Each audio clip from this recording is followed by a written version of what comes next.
Как определить экономический эффект от бережливого производства? Нужно ли вообще его считать? Можно ли определить внеэкономические эффекты от инициатив и проектов? Как упростить порядок расчета экономического эффекта от инициатив, если их реализуются сотни? Тема сегодня задана зрителям канала. Интересная и, как всегда, на нее трудно однозначно ответить. И я расскажу о нескольких вариантах. Так что посмотрите это видео до самого конца.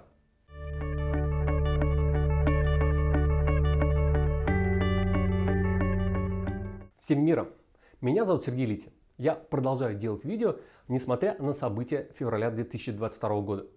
Я хотел бы поддержать профессионалов в области операционного совершенствования во всех странах.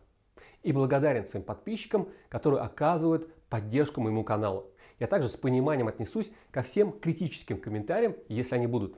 Я прошу вас поддержать канал LitiPro. Евгений Жуков, зритель канала, попросил рассказать о том, как можно рассчитать экономический эффект от проектов по бережливому производству. Евгений, спасибо за то, что подняли очень интересную тему. Тема очень непростая. Много взглядов могут быть на данный вопрос.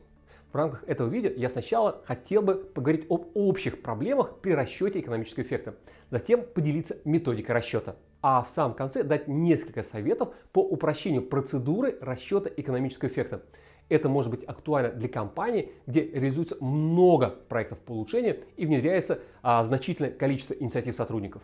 Так что посмотрите это видео до самого конца. Из чего складывается эффект в проектах по бережливому производству?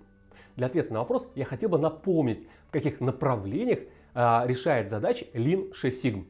Это 4 направления, озвучивать которые я буду по приоритетам. Приоритет номер 1 – это снижение рисков, прежде всего в области охраны труда, промышленной безопасности, охраны окружающей среды. Второй – рост качества и удовлетворенности клиентов, как внешних, так и внутренних. Третье – повышение производительности и скорости процессов. Четвертое – снижение операционных затрат, прежде всего необоснованных экономических потерь. В этом видео я сначала порассуждаю об особенностях определения базы расчета при решении той или иной задачи, а ближе к концу поделюсь конкретной методикой расчета экономического эффекта, которую использую сам. Вернее, даже будет несколько методик. Так что посмотрите это видео до самого конца. Как видно из перечня, наиболее очевидную прямую взаимосвязь с экономической эффективностью можно определить по последнему пункту, а остальные три по мере движения от третьего к первому такую взаимосвязь установить очень тяжело.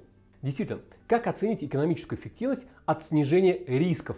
Риск – это потенциальное событие в будущем, которое с определенной вероятностью может произойти и с определенной степенью повлиять на деятельность компании. Когда риск произошел, тогда потери понятны. Но пока ничего негативного не произошло, то это никак не влияет на экономику организации. Пожалуй, это самый сложный случай расчета. Что можно предложить для расчета? Прецедентный расчет. Если риск уже произошел в будущем, то можно экстраполировать эту величину в будущее. Понимая, что это не идеальный подход, имеет много оговорок, но тем не менее допустимый. Такой способ подойдет, если наблюдается некоторая стабильность в потерях из-за наступления рисков. Например, регулярные штрафы за выбросы, какие-то регулярные поломки оборудования, и тому подобное. Потенциальный расчет. В расчет принимается весь объем прогнозируемых экономических потерь в случае наступления риска. Здесь есть несколько очень серьезных вопросов, так как редко бывает, что одна инициатива устраняет какой-либо риск полностью. Чаще речь о каком-то улучшении, которое в определенной мере снижает вероятность или тяжесть последствий. Как в таком случае определить размер экономического эффекта? Экспертно оценивать процесс от общего объема ущерба? Возможно, но это тоже неоднозначно. Расчет на основании размера страхования. Многие потенциально опасные объекты, виды работ должны быть застрахованы согласно законодательству. Если количество значимых рисков по объекту снижается, есть возможность его перевода в иную категорию страхования. Все приведенные расчеты редко применяются в компаниях. Не знаю, хорошо это или плохо, однозначного ответа при расчете экономического эффекта от снижения рисков нет. Чуть лучше обстоят дела с расчетом экономической эффективности инициатив, направленных на рост качества и удовлетворенности клиентов. Есть достаточно очевидные экономические выгоды. Это рост продаж, снижение совокупных затрат на качество. Есть менее очевидные, например, рост уровня лояльности клиентов. То есть клиент, возможно, не увеличил объем закупок, Прироста экономических показателей нет, но он и не ушел к другому конкуренту. Что мог бы сделать? Для всех компаний удержание текущих клиентов задача номер один, относительно задачи привлечения новых. Даже если у компании высокий уровень ротации клиентов, например, если человек купил квартиру, то он, скорее всего, не купит вторую. Но в современном информационном пространстве этот человек может сформировать мнение. Конечно, голос одного – это капля в море, но если таких недовольных клиентов будет сотни, тем более очевидно, что гневный клиент гораздо активнее довольного. Его стремление рассказать о негативном опыте примерно в 2,5 раза выше, чем у довольного. Резюмируем. Все мы понимаем, что есть какая-то взаимосвязь между ростом лояльности клиентов и выручкой от реализации. Но каков коэффициент корреляции, определить очень сложно. Сложности могут возникнуть с расчетом совокупных затрат на качество. Чаще всего компании оценивают потери по качеству по-бухгалтерски, только в части невозвратных потерь материала и расходов по гарантийным случаям. Так устроен бухгалтерский учет. Но как быть с другими видами потерь от выпуска некачественной продукции? Чтобы произвести брак, работало оборудование, были задействованы транспортные мощности, люди и иные ресурсы. Если это хоть как-то можно оценить, то как оценить потерю репутации? Вопросов и оговорок очень много. Поэтому, каким бы образом мы не считали совокупные затраты на качество, они всегда будут обусловлены и не совсем точными. Прежде чем продолжить, если вам нравится то, что я делаю, поставьте лайк, перешлите это видео знакомым, напишите комментарий. Спасибо! Одним из существенных эффектов от бережливого производства является ускорение всех процессов и, как следствие, рост производительности. Здесь более очевидны экономические выгоды. Есть дополнительная производственная мощность, которая используется для роста объема выпуска и реализации. Как правило, это самый высокий показатель экономической эффективности. Никакой другой раздел не дает аналогичного эффекта. Действительно, только задумайтесь, при том же объеме производственных активов кадрового обеспечения увеличивается объем реализации. Самое лучшее применение бережливого производства. Какой можно только предположить.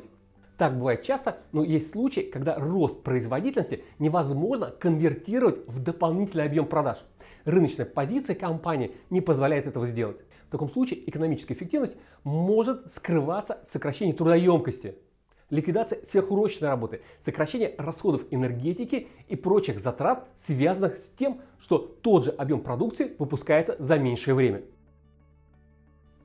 Последнее направление усилий в Lean 6 Sigma является снижение операционных затрат. Здесь особых сложностей не возникает, так как в этом случае размер очевиден, хотя и здесь, как всегда, нюансы. Есть очевидные потери сырья, материалов, энергетики, прочих ресурсов, а есть не столь очевидные.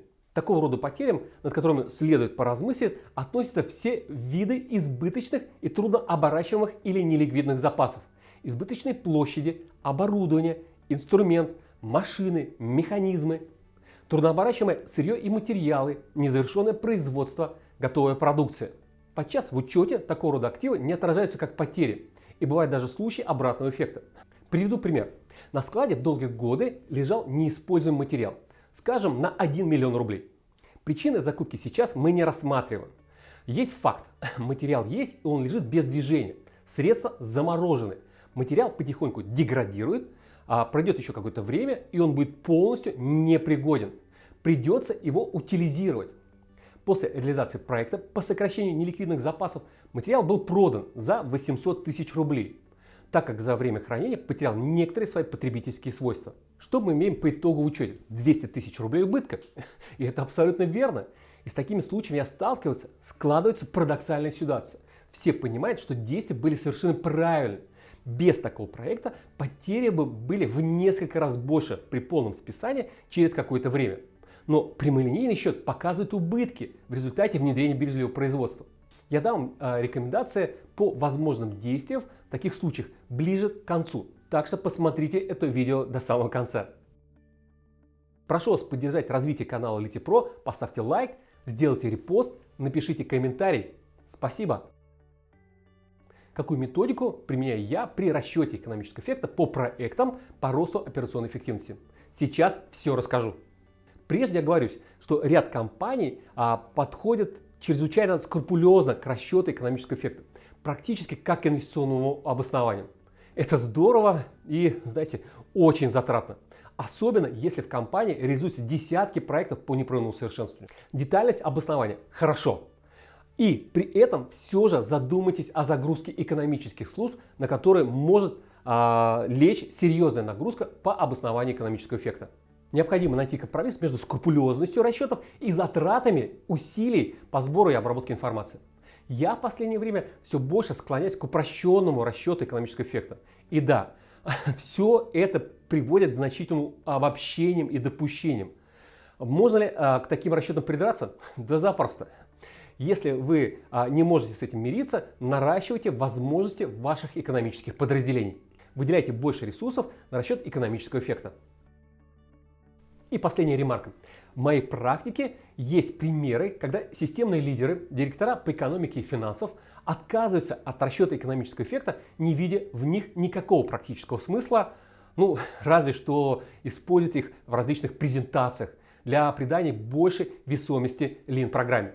Их аргументы примерно следующие. Бережливое производство – важнейший элемент стратегического развития компании. Влияние отдельного проекта или инициативы сотрудника рассчитывать слишком трудоемко.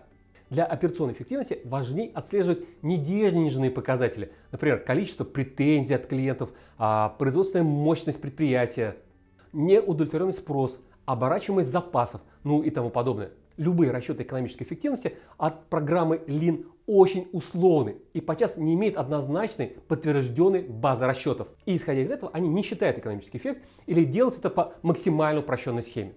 Мне такая позиция близка, и я рекомендую ее всем. Впрочем, иное мнение основано на том, что экономическая эффективность – важный показатель результативности, который следует планировать и контролировать, тоже не вызывает никаких противоречий. Формула расчета следующая. Экономический эффект складывается из роста маржинального дохода, снижения операционных затрат, уменьшения связанного капитала за вычетом затраты на проект. Смотрим каждую из составляющих расчета. Рост маржинального дохода – это разница между прогнозируемым увеличением маржинального дохода с учетом реализации проекта и прогнозным уровнем маржинального дохода без учета реализации проекта. Маржинальный доход является разницей между выручкой от реализации и, безусловно, переменными затратами. Здесь нужно опять-таки поговорить про неоднозначность прогнозных значений. Поэтому обращаю ваше внимание на то, что любые финансовые и экономические прогнозы – это обусловленные значения. То есть все расчеты осуществляются исходя из определенных принятых условий, допущений. На что следует обратить внимание при расчете? На наличие неудовлетворенного спроса. Ситуация, когда клиент или отдел сбыта размещает заказ на производстве, а оно не может выполнить этот заказ. Падение спроса на продукцию связано с тем, что компания не может удовлетворить требования клиентов по качеству или срокам. Прогноз отделов продаж или маркетинга по динамике спроса. Если в рамках ваших Lean-проектов сокращаются переменные затраты, это также возможность для получения экономического эффекта. Ремарка. К переменным затратам относятся те затраты, которые имеют прямую зависимость от объема выпуска. Например, увеличили объем выпуска на 10%, переменные затраты тоже выросли на 10%. Например, к ним можно отнести сдельную заработную плату персонала. В расчет берется сдельный тариф расходы сырья, материалов, комплектующих, непосредственно участвующих в создании продукта. Расходы энергетики, используя непосредственно на выпуск. Если у вас сократились расходы на единицу продукции, то смело можете вычислять эффект, исходя из прогнозных значений объема выпуска в целом. Вторая составляющая расчета – операционные затраты. Это все прочие расходы, не учтенные в переменных затратах. За исключением трат, связанных с налогами и штрафами, компенсациями, финансовыми обязательствами, выплаты акционерам и иные затраты, не связаны напрямую с операционной деятельностью. И здесь могут, конечно, быть оговорки, какие-то исключения. Связанный капитал – это все активы компании за вычетом денежных средств. И иначе это денежные средства, вложенные в активы компании. К связанному капиталу относятся здания и сооружения, оборудование, машины, инженерная инфраструктура, прочие необоротные активы. Сырье и материалы, незавершенное производство, готовая продукция, дебиторская задолженность, прочие оборотные активы, кроме денег и краткосрочных финансовых вложений. Снижение связанного капитала – важный результат Lean 6 Sigma за счет внедрения инструментов точно вовремя, вытягивания, быстрой переналадки, сотовой планировки и прочих подходов, повышающих эффективность использования активов. Сам расчет строится исходя из прогнозов по снижению связанного капитала относительно их текущего уровня. И здесь могут быть нюансы, которые каждая компания решает для себя. Ведь само по себе снижение связанного капитала можно отнести к экономическому эффекту двумя способами. Первый – в полном объеме, так как таким образом увеличится свободный денежный поток. Второй – в части расходов на обслуживание связанного капитала. Это банковские проценты, страхование, арендные платежи, ну и тому подобное. Хотел бы вернуться с примером, который я привел выше, относительно убытков при реализации активов ниже цены приобретения. Помните, вопрос непростой. И одним из возможных вариантов расчета эффекта может быть игнорирование цены закупки актива и учет лишь снижения связанного капитала. Знаю, что это решение не самое идеальное, и здесь может быть много «но», при этом при всем вполне допустимое. Я познакомил вас с той методикой расчета экономического эффекта, которую использую сам. Она возникла под влиянием Голдрада и его теории ограничений систем. Расчет экономического эффекта может носить разную степень детальности, базироваться на тех или иных прогнозах, допущениях. Пробуйте, проявляйте гибкость, вырабатывайте свою адаптированную под ваши условия методику. Какой еще совет я могу дать для упрощения расчета экономического эффекта? Совет может быть очень актуален, если количество инициатив по улучшению высокое. Ну, кроме, конечно, прозвучавшего ранее идеи вообще не считать экономический эффект. Если проектов много, тратить значительные усилия на расчет экономического эффекта желания нет, но хочется все же узнать, сколько в валюте принес вам Lean, то я использую ряд методологических фишек. Одна из них – это расчет минуты или часа стоимости подразделения и рабочего центра. Это значит, что мы можем рассчитать, что 1 минута работы, ну, например, заготовительного участка, приносит нам, ну, предположим, 100 рублей прибавочной стоимости. Пройдя проект, удалось сократить временные потери. Например, реализовали быструю переналадку, да, на станке на узком месте, снизив потери на переналадку на 1 час в день. Нехитрые расчеты показывают, что в день расчетная прибавочная стоимость составит 6000 рублей. И умножив эту величину на количество рабочих дней, получим 2 миллиона 190 тысяч рублей в год. Является ли такой расчет идеальным, точным, абсолютным обоснованием? Нет, конечно. И это та цена, которая платится за простоту, скорость и низкие трудозатраты. Что еще можно предложить? Считать экономический эффект не по отдельным проектам, а исходя из целевых показателей.